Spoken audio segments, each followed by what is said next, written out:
में तो बोलते हैं लेकिन बाहर नहीं बोलते। सच्ची मानिए, जिस दिन वो प्रेम हो जाएगा, वो बात करते हैं, वो खेलते हैं साथ, लोग प्रमाण मांगते हैं कि भगवान है, इसका प्रमाण दीजिए। कैसी मलिन बुद्धि आ गई। कोई क्षण ऐसा नहीं, कोई कण ऐसा नहीं जहां प्रभु ना हो।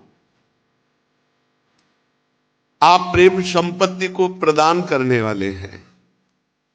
हे रास विलासी, आप श्री स्वामिनी जी के साथ नवनिवृत्त निकुंज में विराजमान है। ये नवनिवृत्त निकुंज ही है।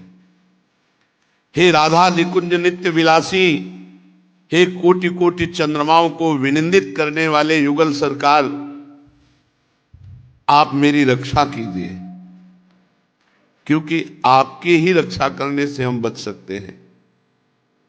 बड़े खिलाड़ी, वो ऐसी जगह से आपको ठीक कर देंगे कि दोबारा वो गलती ही नहीं होगी। विश्वास करो, यदि इनके भरोसे हो गए, पहले तो गलती होगी नहीं, अगर हो गई तो दोबारा नहीं होने ऐसी स्थिति दे देंगे। विश्वास करो, ये हम अपने जीवन की बात कह रहे हैं। जब तक हमें प्रभु पे विश्वास नहीं होता, भरोसा नहीं होता, तब तक हमें अपना भरोसा होता है, अपनी माला का भरोसा होता है, अपनी साधना का भरोसा। अपनी साधना कितनी, पूरे जीवन की साधना एक वैष्णव की निंदा कर दो सब ढक जाएगी। किए सुकृत बहु जन्म के चिन्ह में डारे कोई, क्या अपनी साधना। रात दिन वो हमारे चित्त को अपने में लगाए रहे, यही प्रार्थना है।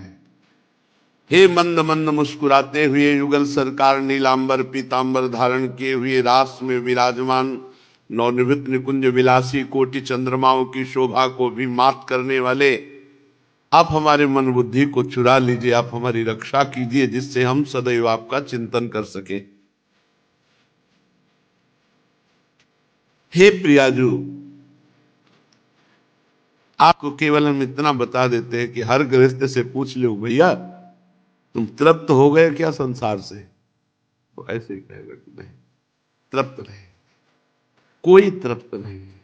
तुम उधर ये भूत के लड्डू हैं, जो खाए सो पछताए और जो ना खाए सो पछताए।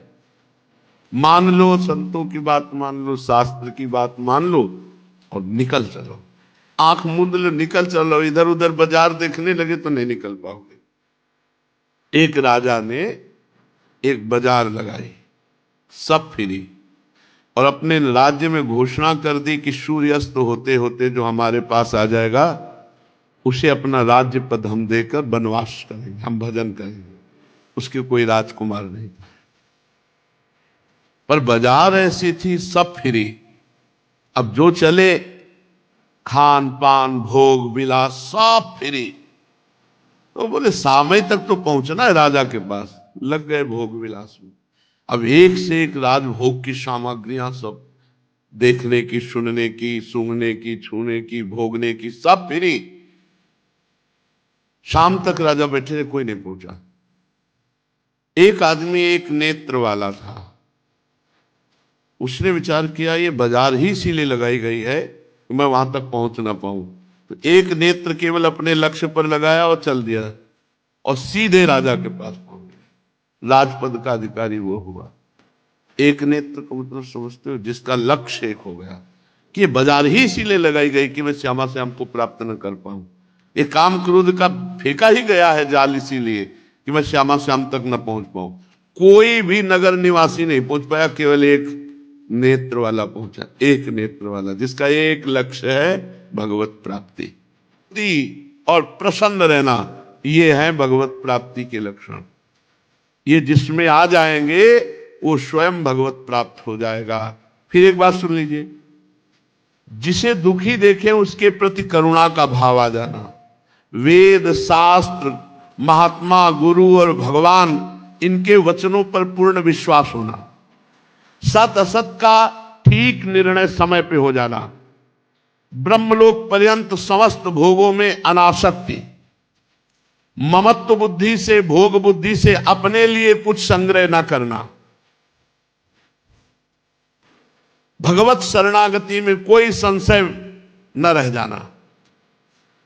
पापाचरण का पूर्ण त्याग, गुरुदेव के कथनानुसार ही सब कर्मों में जो दिनचर्या के कर्म है वो गुरुदेव के कथनानुसार उनमें प्रवृत्त होना। भारी विपत्ति पड़ने पर भी भगवत विस्मरण ना होना। जो हमारी निंदा करे, जो हमारा अपराध करे, जो हमारे को दुख दे, उसको भी सुख देने की भावना करना। भय का सर्वथा अभाव, अंतःकरण में कोई इच्छा वासना ना होना,